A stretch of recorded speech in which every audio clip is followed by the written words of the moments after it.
Hey, how you doing? Welcome back to Vinny the Axe. Today we're going to talk about the update on the 1969 Fender Custom Shop Heavy Relic Stratocaster that I purchased last week. I didn't get to go over all the details on the guitar, so I'm going to go over it now and tell you what I think.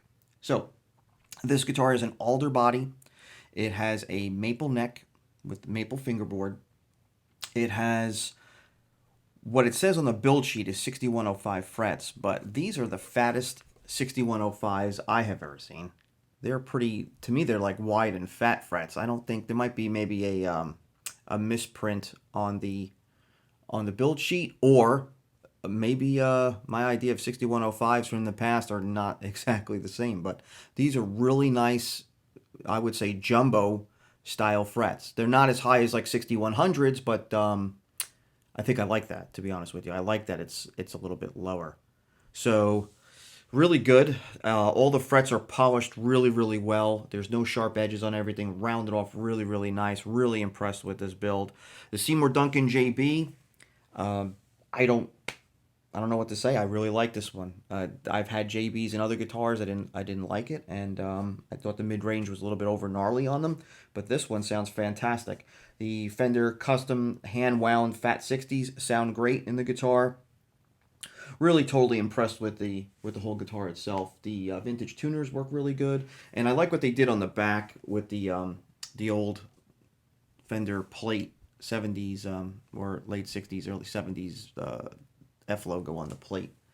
And of course, it has the big headstock, which is it's kind of like one of those you either love it or hate it kind of thing. But to be honest with you, I was never a fan of the big headstock, but when you're playing it, you really don't notice it. And the other thing is, it's not even bothering me. I think it actually, I said in the first video, I think it suits the guitar. So, well done there. The finish is really good too. I have to say that the Relic finish is really nice. I don't know how they do their Relic process, but I've owned Relics from other companies to include even Nash's, and I can tell that the paint is different. I'm not saying it's better or worse, everybody's got their preference, but for whatever reason they do a really good job with this. It still has like the sheen on it from the clear coat, but yet it's Relic and it's faded, and the paint still feels robust. Like it's not going to chip any further than what it already is, which could be cool or bad depending on what you're going for. I mean, I think it's Relic enough. I don't really think the finish needs to come off any further than what it already is. I mean, I'm just going to play the hell out of it. So I don't,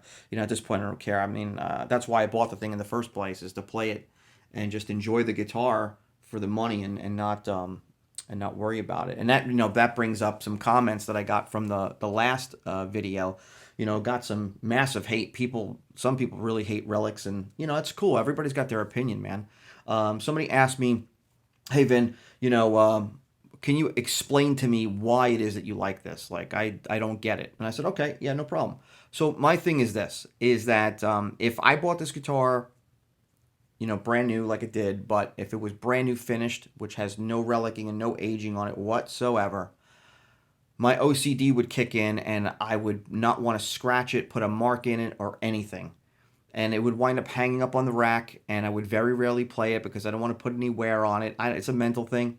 And then it would become like like a queen, closet queen, or as they say, or it would just be like a trophy. It would just be hanging up there, and I would never want to do anything with it. So with the relicking, it's kind of already worn. It's got that worn, kind of feel to it. The back of the neck has got that smooth satiny kind of feel where it's kind of worn and not sticky, and I just play the hell out of it. So my thing is that for the money, I feel like I'm getting my money's worth out of this guitar because I'm actually going to play it instead of just keeping it in a case or saying, "Wow, look what I have," and don't even do anything with it. So I don't know. That's my thing. The guy was pretty happy with my explanation on why I like this, which was cool. He said he's never had anybody honestly say why they like it, and now that's why I like it.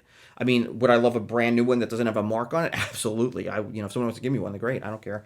But I think for my purposes, that's why I buy it. Other people may buy it because it makes them look like, and somebody said this, makes them look like, they're more experienced of a player than what they are because it looks like they've been playing it for 50, 60 years. And I get that. I could understand that, actually, you know what I mean? It actually almost puts like a downer on the whole thing. But in reality, I'm not worried about that. I'm not saying I'm the greatest guitar player in the universe. I'm probably not even the greatest guitar player on the block.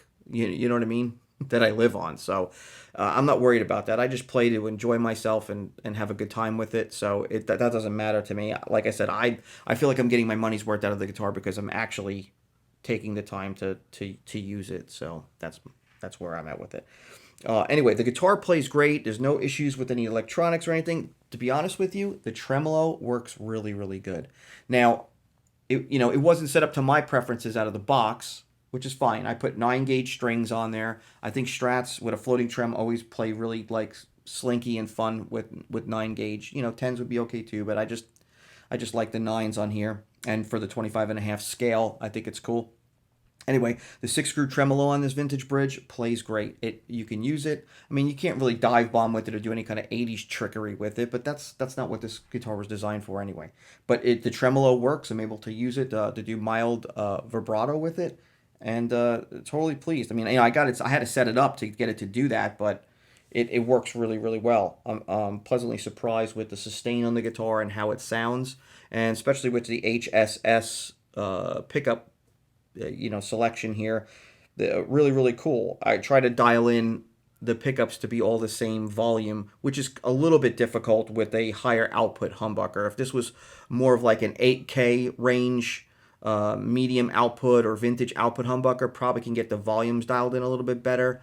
But with the JB, it's a pretty hot pickup, and for me to get the volumes totally in line with each other, I would really have to sync that JB down, and then I'm going to lose some dynamics out of it. So I try to get to like a happy medium with it, and it's working out great.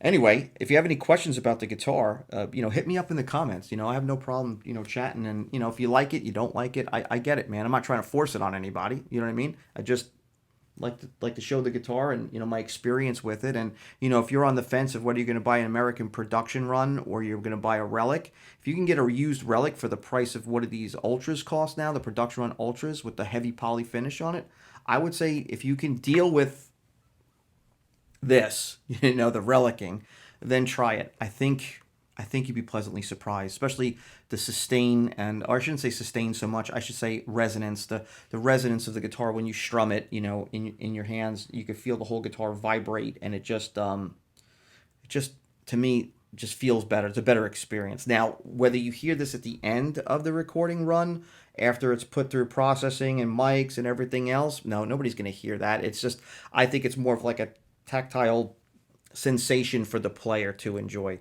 And to each his own. You either, like I said, you either like it or you hate. But anyway, thanks for tuning back in to Vinny the Axe. There's going to be more content coming. Please like and subscribe. It helps out the channel. And take it easy.